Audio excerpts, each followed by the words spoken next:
Hello dear students, तो कैसे हैं आप लोग। हाइड्रोकार्बन लेक्चर हमने रिकॉर्ड किया था और 3 लेक्चर्स के अंदर वो पूरा हाइड्रोकार्बन आपका एनसीईआरटी का बढ़िया से डिस्कस किया था, जिसका मेन मोटिव था कि तुम एनसीईआरटी को आईआईटी जेईई मेंस एडवांस के हिसाब से पढ़ सको और स्कूल के एग्जाम में जो तुम्हारा बोर्ड है उसके अंदर भी तुम पढ़ पाओ। अब देखो, वो चैप्टर था 11th का, लेकिन यूज होता है जेईई मेंस में, तो हमने उसको डिस्कस किया। अब हम बिल्कुल 12th वाले कोर चैप्टर्स पे आ जाते हैं, जिसका आपको एडवांटेज दोनों जगह मिलेगा, बोर्ड में भी मिलेगा और जेईई मेंस की तैयारी के अंदर ही मिला। फिलहाल क्योंकि जेईई मेंस हमारा ज्यादा जरूरी फोकस है, तो चैप्टर का नाम है halo alkanes and halo arenes. Halo alkanes के अंदर आरएक्स की बात करेंगे, एल्काइल हैलाइड्स की बात करेंगे। हेलो एरीन्स के अंदर एरोमेटिक हैलाइड्स की बात करी जाती है। ये चैप्टर का मेन मोटिव है, ठीक है। मैं आपको वो सारे इंपॉर्टेंट हाइलाइट्स जो डिस्कस होने चाहिए वो बताता जाऊंगा, और जहां जहां पर कुछ चीजों को आप समझ सकते हैं अपने हिसाब से या आपने पढ़ा हुआ है, मैं आपको तरीका बताऊंगा कहाँ पे डिस्कस करना है। जैसे मैं शुरू करता हूँ, अभी देखिएगा। सबसे पहले वाला पोर्शन हमेशा आपको पता है इंट्रोडक्शन पार्ट होता है। अब इंट्रोडक्शन में उन्होंने जो अच्छी अच्छी बातें बताई वो क्या बताई, देखो उन्होंने कहा कि भाई आप एक अल्काइल हैलाइड को कैसे बनाते हैं। आप हाइड्रोकार्बन में से H हटा के हेलोजन जोड़ देते हैं तो बन जाता है अल्काइल हैलाइड। अब अल्काइल हैलाइड जब बनेगा तो आपका कार्बन sp3 कार्बन होगा, sp2 भी हो सकता है, ठीक है, sp भी हो सकता है। अगर बात करें sp कार्बन की, तो आपको sp कार्बन के अंदर रेयरली ऐसा मिलेगा कि हेलोजन जुड़ा होगा, लेकिन sp2 वाला केस मिलेगा बहुत ज्यादा, जिसको विनाइलिक कह देते हैं। sp3 वाला आपको बहुत ज्यादा मिलता है। फिर आप बेंजीन के केस में जाते हैं तो बेंजीन के अंदर कार्बन के साथ sp2 होता है। तो उन्होंने क्या कहा है, replacement of hydrogen atom in aliphatic और aromatic hydrocarbon by halogen atom results halo alkanes and halo arenes, जिसको आप बोल सकते हैं एल्काइल हैलाइड हेलो एल्केन्स के लिए, और वही अगर एरोमेटिक में है तो उसको बोलते हैं अराइल हैलाइड। आई बात समझ में। तो इतनी बात इन्होंने यहाँ पे करी, ये वाला पोर्शन डिस्कस हुआ। Halo alkanes contain halogen atom attach to sp3 बिल्कुल सही बात है। और अगर हम बात करें एराइल हैलाइड्स की, तो एराइल हैलाइड के अंदर कार्बन कैसा होता है, sp2 हाइब्रिडाइज्ड कार्बन होता है। Many halogen containing organic compound occur in nature and सब दोज आर क्लिनिकली यूजफुल। बहुत सारे ऐसे हेलोजन कंपाउंड्स हैं जो नेचर में है। अब देखो इस पोर्शन से क्या पूछ सकता है एग्जामिनर, यहाँ पे कुछ कंपाउंड्स के नाम दिए गए हैं जिसको हम बात करते हैं। देखो जैसे कि एक इन्होंने यहां पे बात किया था क्लोरोक्विनोन के बारे में, use for treatment of malaria, ठीक है, ये एक दवाई है। इसके बाद उन्होंने एक नाम और दिया हेलोथिन, इसको मैं आपको दिखा देता हूं। Halothane used as a anaesthetic in surgery, तो इसको भी अंडरलाइन किया अपन ने, तो दूसरा पॉइंट ये हो गया। इसके बाद उन्होंने certain fully fluorinated compounds are being considered as a potential blood substituents in surgery, ये अगेन एक नाम और आ गया।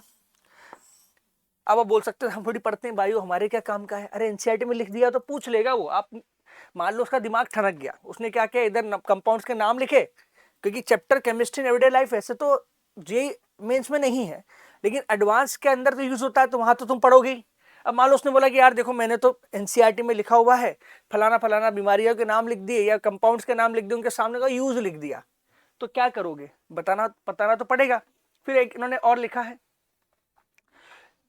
the classes of the compound find wide application in industry as well as daily life, day-to-day life. Used for the solvent for relatively non-polar compounds and starting material for the synthesis of wide range of organic compounds. Chlorine containing antibiotics, chloromephenolic phenicols produced by the microorganisms very effective for the treatment of typhoid fever. और इसके अलावा body, ये सब वैसे तो मतलब बोल सकते बायो वाला पार्ट है, लेकिन इसमें कुछ कुछ चीजें इंपॉर्टेंट है, इसको डिस्कस कर लिया। In the unit we will study the important methods of preparation, physical chemical properties and use of organo halogen compounds. इतनी बात हुई। तो मेरे हिसाब से 2-3 चीज ध्यान रखना। एक तो आप क्यूनिन रखना, हेलोथेन रखना, याद एनेस्थेटिक की तरह काम में आता है, और fluorinated compounds as a potential blood substituents की तरह काम आता है। अब आते हैं मुद्दे की बात पर, ठीक है। इसमें बोला गया on the basis of number of halogen atoms, halogen किस तरह के कार्बन में जुड़े हुए हैं।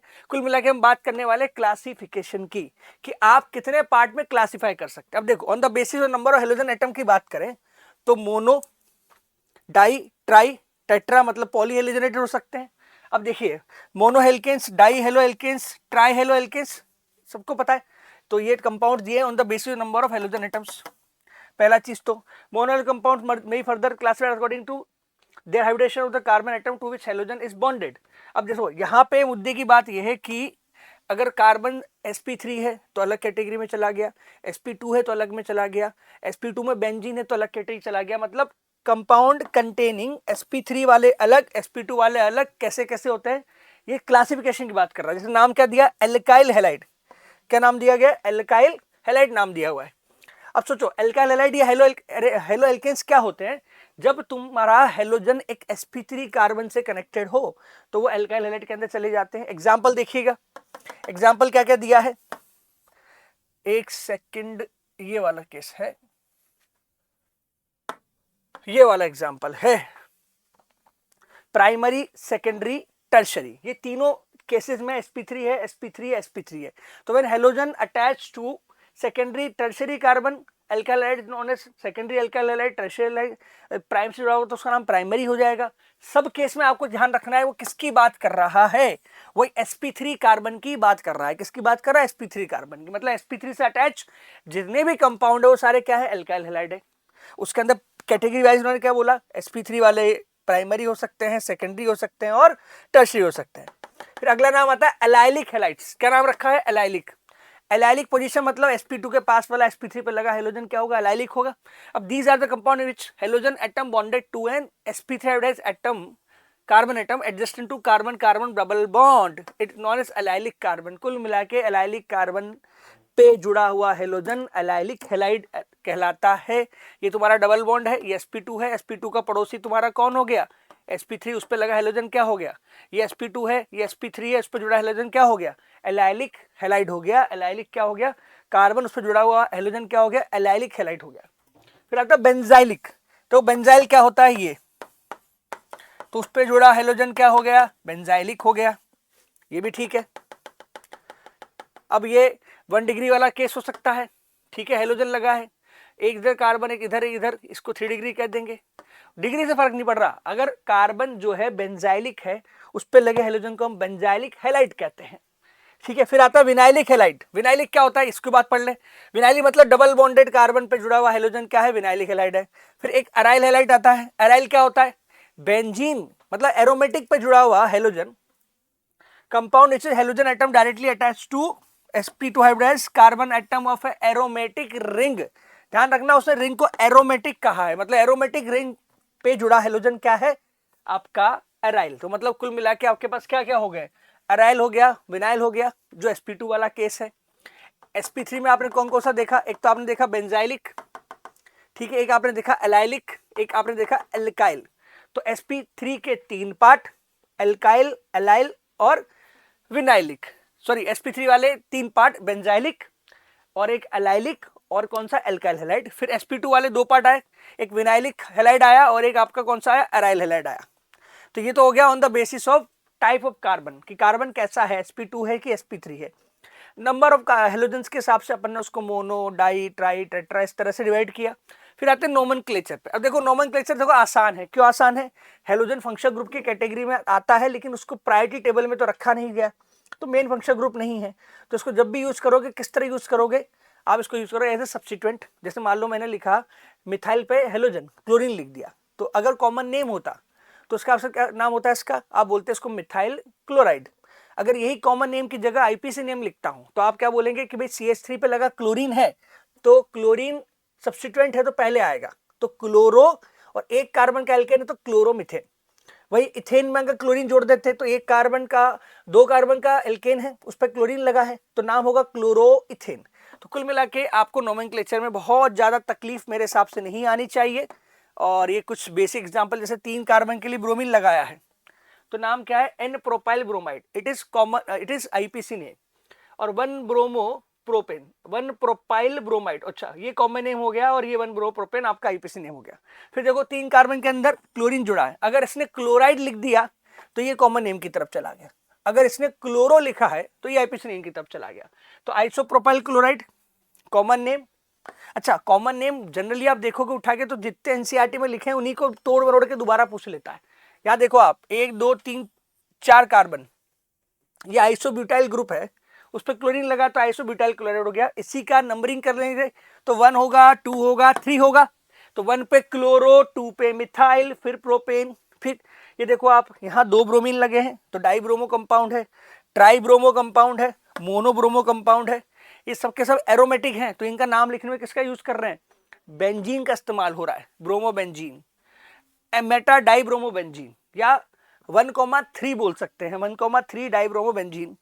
फिर यहाँ पे कितने हैं, 3 है, तो 1 फिर 3 फिर 5 ट्राइब्रोमोबेंजीन, ठीक है। नहीं तो इसको लिखने के लिए SYM भी लिख सकते हैं, ठीक है, सिमेट्रिकल ट्राइब्रोमो।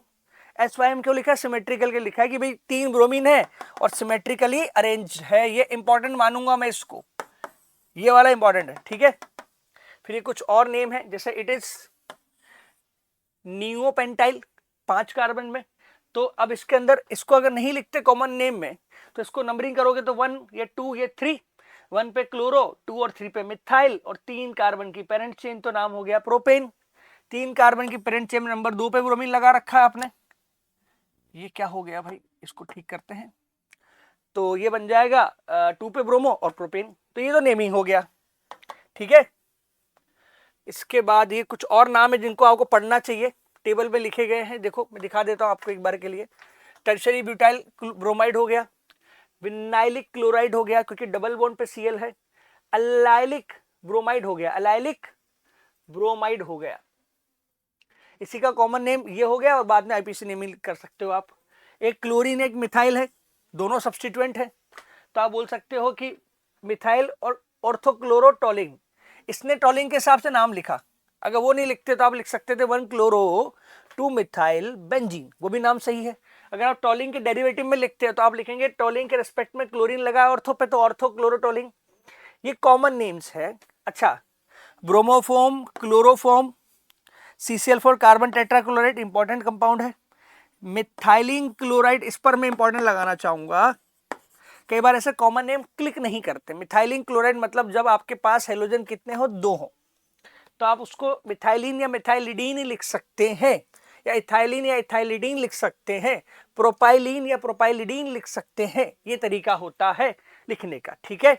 फिर इसका स्ट्रक्चर्स कुछ आपको दिए गए हैं, आई होप आप उन सबको देखेंगे, ये वाले सॉल्ट एग्जाम्पल्स दिए हैं, इनको आप देखिएगा।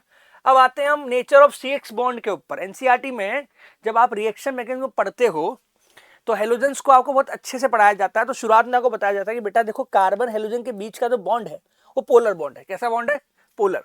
अब अगर कोई बॉन्ड पोलर है तो उसकी खास बात क्या होती है, halogen atoms are more electronegative than carbon, therefore carbon halogen bond of alkyl halide is polarized. मतलब कार्बन हेलोजन के बीच का बॉन्ड कैसा है, पोलर है, तो यहां डेल्टा पॉजिटिव, यहां delta negative. The carbon atom bear a partial positive charge, where halogen atom bears a partial negative charge। साफ साफ दिखाई दे रहा है, वेरी गुड। तो इसका मतलब बॉन्ड टूटा, कभी आगे चल के हेट्रोलाइसिस में अगर बॉन्ड टूटा तो कार्बन पे कौन सा चार्ज आएगा, प्लस आएगा, कौन सा चार्ज हेलोजन पे आएगा, माइनस आएगा। अब इसी पर डिपेंड करता है आपका SN1 SN2 किस तरह चलने वाला है। क्यों, क्योंकि अगर आपका पॉजिटिव चार्ज बन गया तो आप SN1 की तरफ चल जाते हैं, अगर आपका पॉजिटिव चार्ज नहीं बना, आपने सीधा अटैक करवाया, हेलोजन को निकाल दिया as a leaving group, nucleophile ने अटैक किया, हेलोजन चला गया, तो आप उसको क्या कहते हैं, उस केस में आप उसको कह देते हैं कि सर SN2 हो रही है। इसी बेसिस पर आप E1 और E2 भी करा सकते हैं। आई बात समझ में। तो कुल मिला के हेलोजन का नेचर बहुत इंपॉर्टेंट है।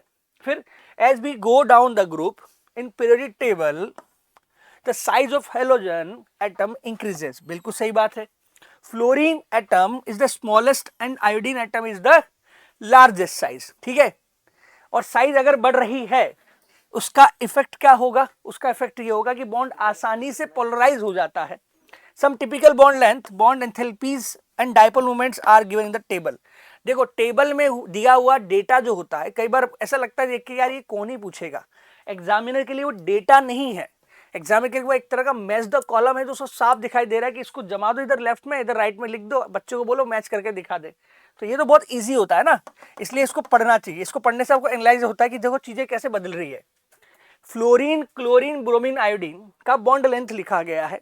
अब ट्रेंड नोटिस करो, ये ट्रेंड बहुत सिंपल समझ में आ रहा है कि सर ऊपर से नीचे आने पर साइज बढ़ रही है, साइज बढ़ रही है तो बॉन्ड लेंथ पर सीधा सीधा फर्क कैसा होगा, प्रोपोर्शनलिटी के रेशियो में चला जाएगा। उसके बाद बॉन्ड एंथैल्पीज की बात कर रहे हैं, तो बॉन्ड एंथैल्पी में आप नोटिस करो कि आपका फ्लोरीन का बॉन्ड जो है उसको तोड़ना बड़ा मुश्किल हो रहा है, एनर्जी काफी खर्च हो रही है।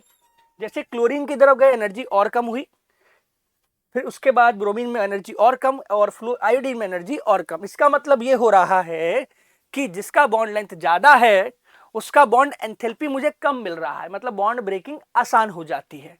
फिर हम पढ़ते हैं डाइपोल मूवमेंट की तरफ। डाइपोल मूवमेंट के बहुत सारे इस्तेमाल होते हैं। बॉइलिंग पॉइंट निकाला जाता है, पोलैरिटी की बात करी जाती है, SN1 SN2 होगा नहीं होगा इस बारे में डिस्कशन हो जाता है। तो डाइपोल मूवमेंट भी काफी जरूरी काम हो जाता है।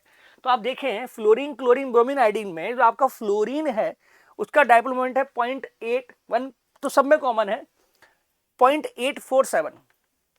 उसके बाद डाइपोल मोमेंट जो है 47 से 60 हुआ, मतलब क्लोरीन का डाइपोल मोमेंट जो है वो बड़ा, मतलब आप सोच सकते हैं कि अगर ये वैल्यू यहां रखी गई तो क्लोरीन में ये ट्रेंड ऊपर की तरफ चला गया। अच्छा जी, फिर ऑल ऑफ सडन ये ट्रेंड में नीचे आया और ये वैल्यू मिली, फिर वैल्यू यहां चली गई। मतलब आप अगर इस ग्राफ को समझें तो इस ग्राफ में तुम्हारा डाइपोल मोमेंट फ्लोरीन का सबसे ज्यादा हमें लग रहा था, लेकिन क्लोरीन का डाइपोल मोमेंट आपको यहाँ पे सबसे ज्यादा मिल रहा है। तो आप बोल सकते हैं कि RCl जो है उसका डाइपोल मोमेंट यहाँ पर मैक्सिमम आ रहा है। तो ये चीज आपको नोटिस करने वाली है, और ये जनरली अगर आप ऐसे देखोगे तो आपको समझ में नहीं आएगी। आई बात समझ में? मतलब पोलराइजेशन जो है वो क्लोरीन में ज्यादा होने के कारण, क्योंकि साइज तो बड़ी है और EN भी अच्छी खासी वैल्यू में, तो EN और साइज का जो कॉम्बिनेशन है उस वजह से आपके फ्लोरीन से क्लोरीन में पोलैरिटी जो है, डाइपोल मोमेंट जो है वो बढ़ गया। बाकी सब कुछ ऐसा ही चल रहा है जैसा चल रहा था। ऐसा नहीं है कि अभी फ्लोरीन क्लोरीन में कोई बोले कि सब बॉन्ड स्ट्रेंथ किसकी ज्यादा तो क्लोरीन की बोल दोगे, नहीं, वो तो ज्यादा किसकी है, फ्लोरीन की है। लेकिन डाइपोल मोमेंट के अंदर 1.860 जो है वो आ जाता है। फिर आता है method of preparation of halo alkanes.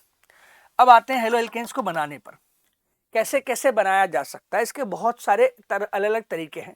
इसमें SN1 SN2 का इस्तेमाल भी हो जाता है, ठीक है। तो कैसे कैसे करना है समझिएगा बात को। ये जो पैराग्राफ आपके सामने लिखा है ना भाई, ये बहुत जरूरी है। इसकी एक एक लाइन में पढ़ पढ़ के बताता हूं आपको। देखो, hydroxyl group of alcohol replaced by halogen on reaction with concentrated halogen acid. आप ध्यान से देख सकते हैं, ये आपका अल्कोहल है, ये आपका HCl है और ये आपका ZnCl2 दिया हुआ है। अल्कोहल विद HCl ZnCl2 में आप हाइड्रोक्सिल ग्रुप को रिप्लेस कर रहे हैं किससे, हेलोजन एसिड से। फिर फास्फोरस हैलाइड और थायन क्लोराइड से भी इस्तेमाल कर सकते हैं। मतलब जो पहला एग्जांपल मैं आपके सामने लिख रहा हूं वो हेलोजन एसिड का है। फिर इसने लिया है NaBr के साथ H2SO4, इसके साथ भी आप क्या बनाएंगे, Na2SO4 बनाएंगे, साथ में HBr बना लेंगे। ये भी हेलोजन एसिड है, इसका इस्तेमाल भी कर सकते हैं। इसके अलावा आप HI का इस्तेमाल भी कर सकते हैं। इन सब की मदद से आप एक हाइड्रोक्सिल ग्रुप को हटाकर RBr बना रहे हैं। अब हो सकता है आप बोले सर मैकेनिज्म वाइज बात करें तो देखो बेटा, ऐसे तो बहुत चीजें ऐसी है जो मैकेनिज्म पे चली जाती है, ठीक है। लेकिन हमारा मेन अभी जो डिस्कशन का पॉइंट जा रहा है वो बार बार किस पे जा रहा है, NCERT की तरफ जा रहा है। तो उसमें आपको मैं बहुत सारी चीजें ऐसे उस तरह बता रहा हूँ ताकि उसको आप समझ पाओ, रिलेट कर पाओ। तो देखो ऐसा बेटा, ZnCl ZnCl2 वाला जो केस होता है लुकाज वाला है। लुकास के अंदर आप कार्बोकेटाइन बनाते हैं, फिर रेट ऑफ रिएक्शन की बात करते हैं। NaBr के अंदर जो आपका HBr है बेसिकली H2SO4 के साथ आपने यूज किया है, तो ये स्ट्रॉन्ग है। तो अल्कोहल की रिएक्शन अगर आप HCl से कराते हैं और आप HBr से कराते हैं तो HBr जो होगा वो स्ट्रॉन्ग एसिड होने के कारण रिएक्शन फास्ट करता है। तो वहां पे कंपैरिजन वैसा नहीं निकलता जैसा लुकास में आता है, इसलिए लुकास जो है वो HCl के अंदर आता है यूज। इसके बाद इन्होंने हेलोजन एसिड, जो हेलोजन फॉस्फोरस हैलाइड्स लिए हैं PX3 या PCl5 इन्होंने लिया है, PX3 भी लिया है, PCl5 भी लिया है। अब देखो PCl5 तो हम यूज कर लेते हैं एकदम फ्रेश, मतलब वो बना बनाया, ठीक है। PX3 में कई बार यूज किया जाता है कि फॉस्फोरस के साथ आप हेलोजन अलग से रखते हैं और फॉस्फोर हेलोजन को मिलाते हैं तो PX3 बनता है, उसको फ्रेशली प्रिपेयर्ड इस्तेमाल करते हैं। पढ़ना जरा क्या लिखा हुआ है, फॉस्फोरस का हैलाइड, इसका यूज भी कर सकते हैं। थायोनाइल क्लोराइड मतलब SOCl2, ये भी बहुत अच्छी रिएक्शन है। अल्कोहल दिया है, HCl2 दिया हुआ है, RClSO2 गैस निकल जाती है, ये भी गैस फॉर्म में है और HCl भी गैस फॉर्म में है। कौन सी रिएक्शन है, डार्जन रिएक्शन। इसमें अगर आपने पिरिडीन मिला दिया तो ये रिएक्शन SN2 में चली जाती है। तो देखो भाई, थायरोल क्लोराइड इज प्रिफर्ड, ये बहुत इंपॉर्टेंट है, इन्होंने साफ मेंशन किया है इस रिएक्शन के लिए। इस रिएक्शन को प्रिफर्ड इन सब में क्यों कर रहे हैं, क्योंकि इन सब में जो बन रहा है उनको आपको सेपरेट करना पड़ेगा। लेकिन SO2 और HCl जो बना है वो गैसियस फॉर्म में, उसको सेपरेट करने की आवश्यकता नहीं पड़ती। To gaseous products are escapable है ना, वो अपने आप चले जाएंगे। Reaction gives pure alkyl halide. मतलब अगर बोले कि बताओ अल्काइल हैलाइड बनाने का एल्काइल क्लोराइड बनाने का बहुत अच्छा तरीका, बहुत बढ़िया तरीका कौन सा होगा, बेस्ट तरीका अकॉर्डिंग टू एनसीईआरटी, तो वो है अल्कोहल के साथ क्या यूज करो, एसोसिएट यूज कर लो। The reaction of primary secondary alcohol with HCl required the presence of catalyst. जैसा मैंने आपको बताया HCl उतना स्ट्रांग नहीं है तो आपको कैटलिस्ट डालना पड़ जाता है। टर्शरी अल्कोहल जो होता है, reaction conducted by simple shaking with alcohol in consider HCl as room temperature, constant boiling with HBr is used for preparing alkyl bromide. मतलब अगर आपको HBr यूज करना है आप करो, उसके साथ आपको किसी तरह का ZnCl2 जैसा कैटलिस्ट यूज करने की जरूरत नहीं पड़ती। Good yield of Ri may be obtained by heating alcohol with sodium or potassium iodide in 95% orthophosphoric acid, इसका इस्तेमाल करते हैं तब बनता है। ऑर्डर और रिएक्टिविटी अल्कोहल, बिल्कुल पता है अल्कोहल की रिएक्टिविटी कैसी होती है, 3 डिग्री, 2 डिग्री, 1 डिग्री। ये अल्कोहल सबसे ज्यादा रिएक्टिव होगा, फिर ये होगा और फिर ये हो जाएगा, इतना पोर्शन लिखा हुआ है। फिर फॉस्फोरस ट्राइब्रोमाइड मतलब PbR3 या try iodide PI3 usually generated in stew produce in the reaction mixture. मतलब ये क्या होता है, समझो बात को, अगर आप PbR3 या PI3 का इस्तेमाल करते हैं, आप अल्काइल ब्रोमाइड या अल्काइल आयोडाइड बनाते हैं, मतलब आप क्या बनाते हैं देखिएगा, आपने यूज किया PbR3 तो RBr बन जाएगा, आपने यूज किया PI3 तो RI बन जाएगा। आप इन दोनों को फ्रेशली प्रिपेयर्ड यूज करते हो स्ट्यू कंडीशन में। स्ट्यू कंडीशन मतलब फ्रेशली प्रिपेयर्ड होता है। Reaction of red phosphorus with bromine and iodine respectively. फिर अगला पॉइंट जो नीचे लिखा है, preparation of alkyl chloride carried out either by passing hydrogen chloride gas through a solution of alcohol और by heating a mixture of alcohol and concentrated aqueous halogen acid. कुल मिला के ये है कि अगर आपको अल्काइल क्लोराइड बनाना है तो या तो आप हाइड्रोजन की ड्राई गैस को पास करते हैं अल्कोहल के सॉल्यूशन से, या आप हीट करते हैं अल्कोहल को उसके साथ, किसके साथ, कंसंट्रेटेड एक्वस हैलोजन एसिड के साथ, तब जाके रिएक्शन होती है। Above methods are not applicable for preparation of aryl halide. इसका ध्यान रखिएगा, अराइल हैलाइड के साथ आप वैसी रिएक्शन नहीं कर पाते जो आप SN2 में करते हैं, क्योंकि अराइल हैलाइड मतलब होता है sp2 कार्बन बेंजीन पर लगा, डायरेक्टली लगा हुआ, और बेंजीन पर लगा sp2 को आप इस्तेमाल नहीं कर सकते, आप उसमें SN1 SN2 रिएक्शन नहीं करा सकते। आई बात समझ में, ठीक है। इसके बाद ये बोला गया partial double bond characters difficult to break bond stronger than single bond. Simple सी बात है, डबल बॉन्ड कैरेक्टर आ जाते हैं, इतनी बात हुई है। फिर देखिएगा अगला पॉइंट, फ्रॉम हाइड्रोकार्बन। हाइड्रोकार्बन से आप कैसे अल्काइल बनाते हैं, आपको याद है, अगर आपको एल्केन दिया जाए उसके साथ अगर आप हेलोजन यूज करते हैं, हेलोजन का molecule in presence of light या HNU की प्रेजेंस में ले लेते हैं, लाइट की प्रेजेंस में ले लेते हैं या हीट करते हैं, तो हमको मिलता है फ्री रेडिकल सब्स्टिट्यूशन रिएक्शन। अब इसकी बात चल रही है, free radical chlorination, bromination, iodination, fluorination हम कराते हैं, आयोडीनेशन जो रिवर्सिबल हो जाता है, gives a complex mixture of isomeric mono and poly hello. बिल्कुल सही बात है। मान लो मैंने मिथेन लिया, इसमें मैंने Cl2 लिखा, HNO लिखा, मुझे पता है सारी पॉसिबिलिटी है, एक क्लोरीन जोड़ सकता हूं, 2 लगा सकता हूं H हटा के, फिर 3 भी लगा सकता हूं, फिर 4 भी, मतलब मेरे पास मोनो भी होगा, डाई भी होगा, ट्राई भी होगा, टेट्रा भी होगा। तो इसका मतलब ये हो गया कि यहां पर एक डिफिकल्टी है, क्या है, आप बनाना चाहते हैं मोनोक्लोरो प्रोडक्ट, लेकिन बनेगा डाई, ट्राई और टेट्रा भी, मतलब आपके पास मिक्सचर आ गया। जब मिक्सचर आ जाता है तो सेपरेशन कराना पड़ता है, सेपरेशन कराना अपने आप में हेडेक है। इससे क्या होता है, रिएक्शन की कॉस्ट बढ़ जाती है, क्योंकि देखो ये रिएक्शन हम जो करवाते हैं लेबोरेटरी में, इसका पर्पस सिर्फ खेल खिलौना नहीं है, इसका पर्पस होता है कि एक इंडस्ट्रियल मेथड डेवलप किया जाए कि इस तरह के कंपाउंड को इससे बनाया जा सकता है। ये रिसर्च चलती रहती है, मुद्दे की बात, ठीक है। तो उसके हिसाब से देखा जाए तो आपके पास अभी क्या है, ध्यान से देखिएगा, which is difficult to separate as pure compound. Consequently, the yield of any single compound is low. ये भी बनेगा, वो भी बनेगा, फलाना ढिमकाना सब कुछ बन जाता है। फिर एक पॉइंट और निकल के आता है, जैसे ये कंपाउंड दिया है आपके सामने ब्यूटेन। अब ब्यूटेन का अगर आपने क्लोरीनेशन करवाया तो बेटा आपके पास 2 डिफरेंट कार्बन है, एक ये वाला और एक ये वाला, ये 1 डिग्री और 2 डिग्री, उधर से चलोगे तब भी 1 2 यही मिलता है।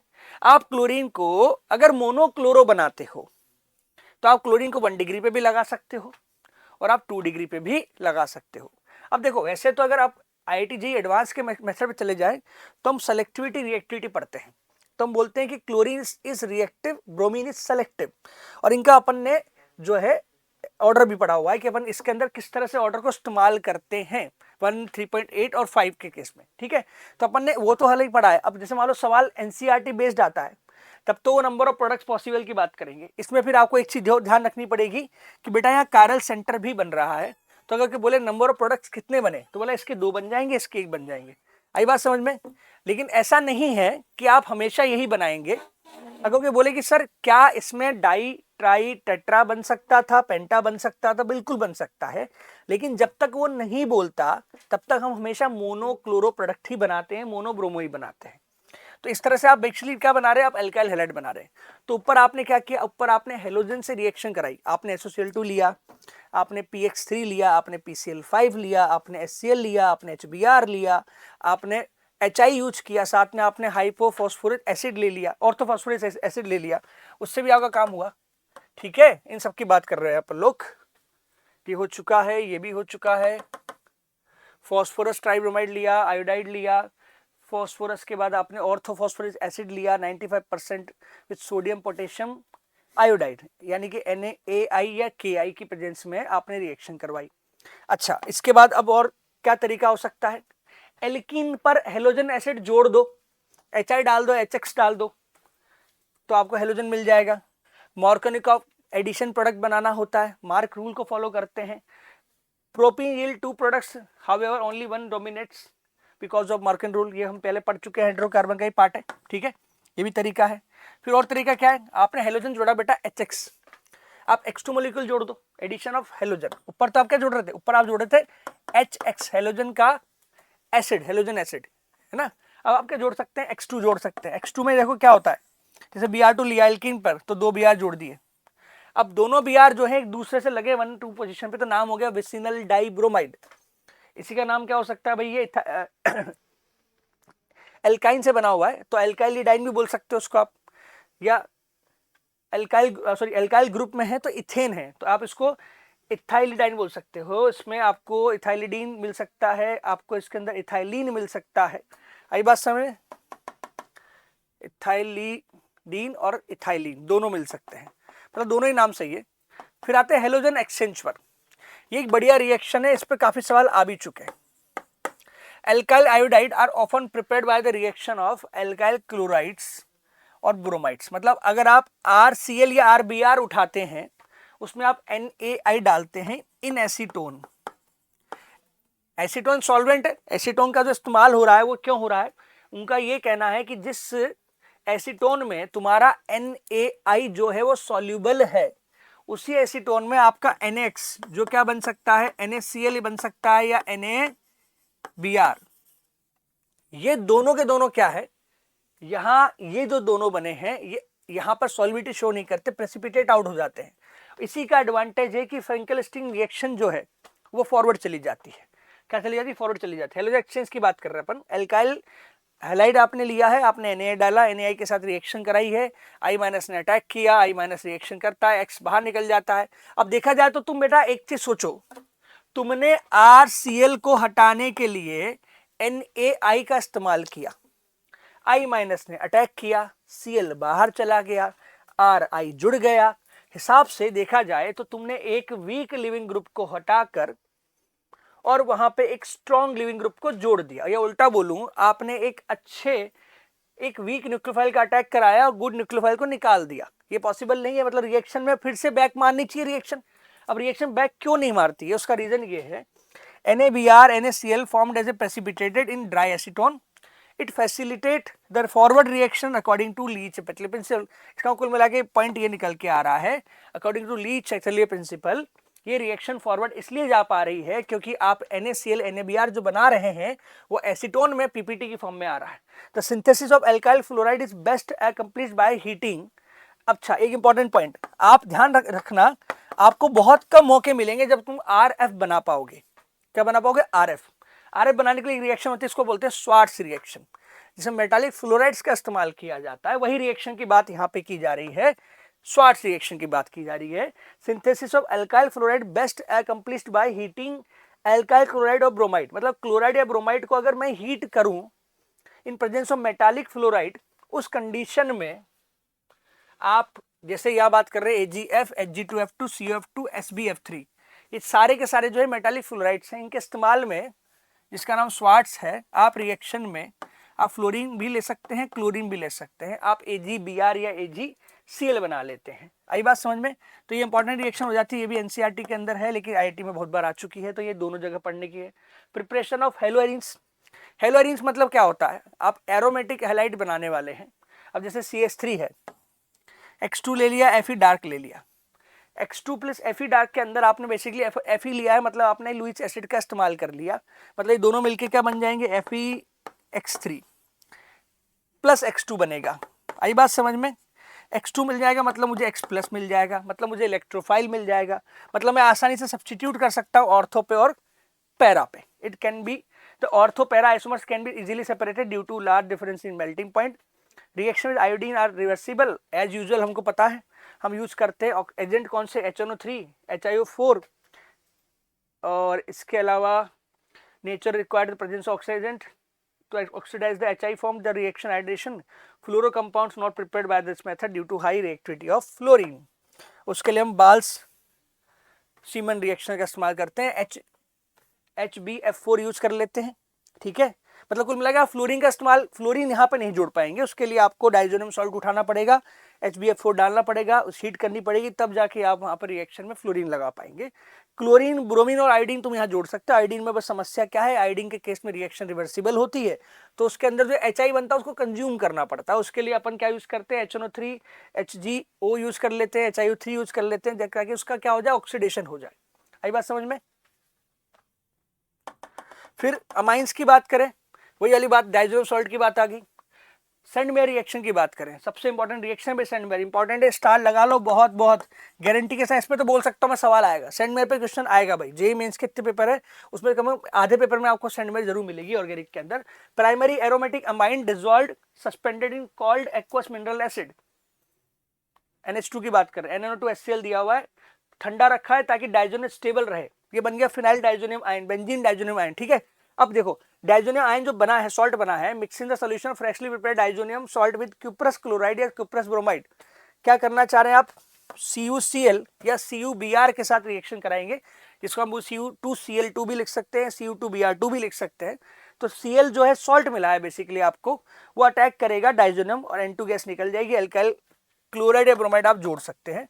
प्रेजेंस या replacement of diazonium group by iodine does not require the presence of cuprous halide is done simply by shaking the diazonium salt with potassium iodide। Care डालो, काम खत्म, आयोडीन जुड़ जाएगा। आई बात समझ में? ये प्रिपरेशन वाला पार्ट था। फिर क्वेश्चन है जिनको आपको डिस्कस करना होगा, सॉल्व करेंगे आप लोग इसको। अगर आपको कोई डाउट आता है इस पोर्शन में, जैसे SO2 लिया है, OH लिया है, OH हटाओ Cl लगा दो, इसमें OH हटाओ पॉजिटिव चार्ज बनाओ Cl जोड़ दो, NaI दिया है, Br जाएगा, NaI के साथ एसीटोन है, रिएक्शन फॉरवर्ड चली जाएगी। Br2H न्यू दिया है, सॉरी मतलब हीट दिए बेसिकली, अल्ट्रावायलेट रेज दिए आपको यहाँ पे, तो ये फ्री रेडिकल सब्स्टिट्यूशन हो गया, तो आप यहाँ पे जोड़ देना Br2, यहाँ भी जोड़ सकते हो आप, यहाँ भी जोड़ सकते हो।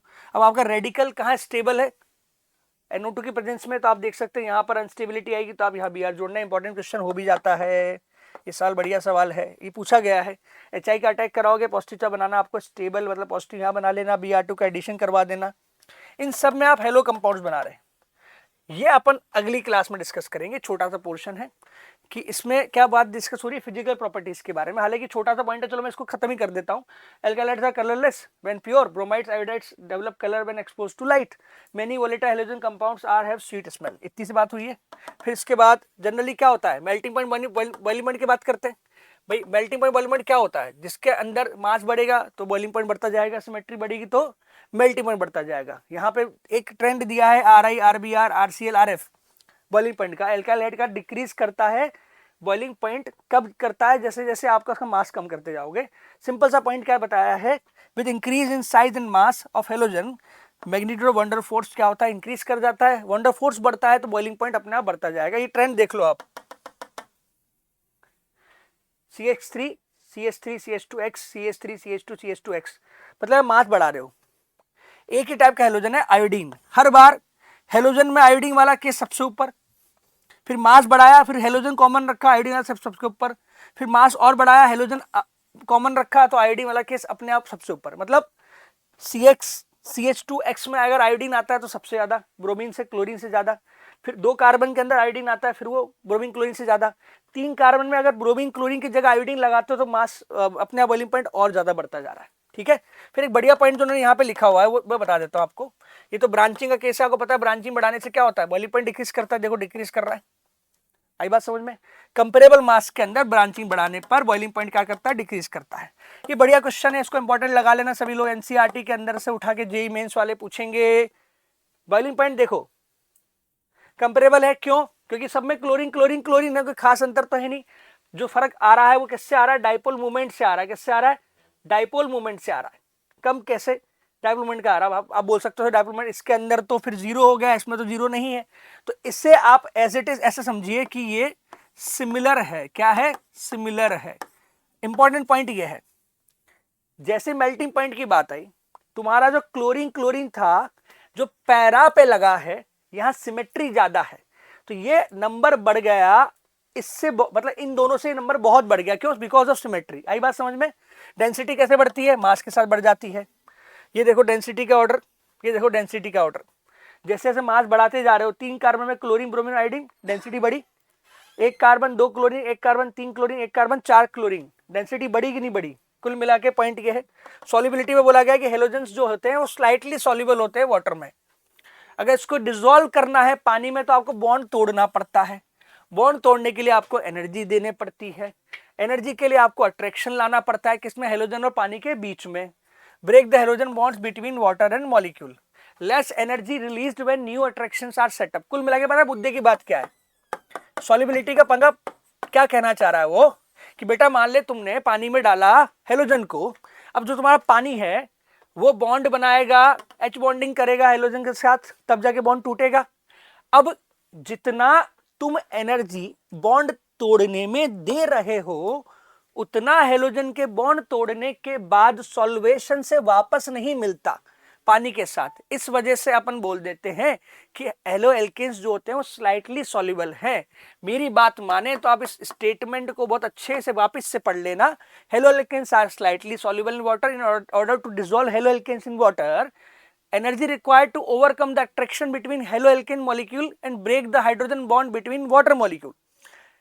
Less energy released when new attractions are set up between haloalkanes and water molecule. haloalkanes और water molecule के बीच में जो नए bonds बनते हैं तब उतनी एनर्जी रिलीज नहीं होती जितनी आपको हेलोजन मॉलिक्यूल और हाइड्रोजन बॉन्ड को बीच में बनाने से आती है। फिर से बता देता हूं मैं, in order to dissolve haloalkanes in water, energy required to overcome the attraction between the haloalkane molecule के बीच का attraction overcome करना पड़ता है, and break the hydrogen bond between water and molecule। पानी के H बॉन्डिंग टूटेगी और नई बॉन्डिंग किससे बनेगी, हेलोजन मॉलिक्यूल से बनेगी। उसमें जो एनर्जी मिल रही है वो उतनी नहीं है, मतलब टूटने के बाद सॉल्वेशन से जितनी हमने इनपुट दे दी, मतलब हमने एनर्जी ज्यादा दी, हमें आउटपुट कम मिल रहा है, इसलिए सॉल्युबिलिटी स्लाइटली लेस है। फिर less energy released when new attractions are set up between the haloalkane and water molecule, as these are not as strong as original hydrogen bond in water. मतलब पानी के खुद के ओरिजिनल हाइड्रोजन बॉन्ड जो थे उनमें स्ट्रॉन्ग, वो ज्यादा स्ट्रॉन्ग थे, और जो नए हाइड्रोजन बॉन्ड आपने हेलोजन मॉलिक्यूल के साथ बनाए हैं, किसके, पानी के, पानी के साथ जब बॉन्ड बनेंगे तभी तो पानी के साथ वो क्या शो करेगा, सॉल्युबिलिटी, वो उतने स्ट्रॉन्ग नहीं है।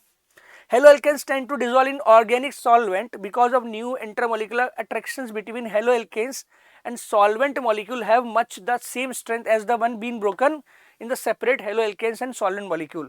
कुल मिला के मुद्दे की बात है, solvent molecules के अंदर H bonding उतनी इफेक्टिव तो है नहीं, इसलिए वो जल्दी टूट जाएगी जो H बॉन्डिंग होगी, और जो नई बनेगी उनकी लगभग स्ट्रेंथ बराबर है। तो अगर इस पूरे पैराग्राफ में समझा जाए तो सॉल्युबिलिटी पानी में स्लाइटली कम है, ऑर्गेनिक सॉल्वेंट में ज्यादा होती है। गलती क्या कर लगती है मुझे, कई बार ऐसा लगता है कि सब यार हेलो एल्केन तो पोलर है, अब पोलर मतलब लाइक डिजोल्व लाइक, पोलर तो है लेकिन फिर भी बॉन्ड तोड़ने में जितनी एनर्जी तुम्हें देनी पड़ रही है उतनी तुमको वापस मिलती नहीं है, इंपॉर्टेंट पॉइंट हो जाता है। प्लीज इसको अच्छे से पढ़ के जाना। बाकी हम अगली क्लास में अगले लेक्चर में डिस्कस करेंगे। तब तक के लिए धन्यवाद आप सभी को, और अच्छे से पढ़ाई करो। मिलते हैं नेक्स्ट लेक्चर में, लेक्चर 2 में हम इसको आगे कंटिन्यू करेंगे। टॉपिक रहेगा हमारा केमिकल रिएक्शंस पर, न्यूक्लियोफिलिक सब्स्टिट्यूशन, एलिमिनेशन और reaction with metals. Okay, bye, टाटा, धन्यवाद, थैंक यू।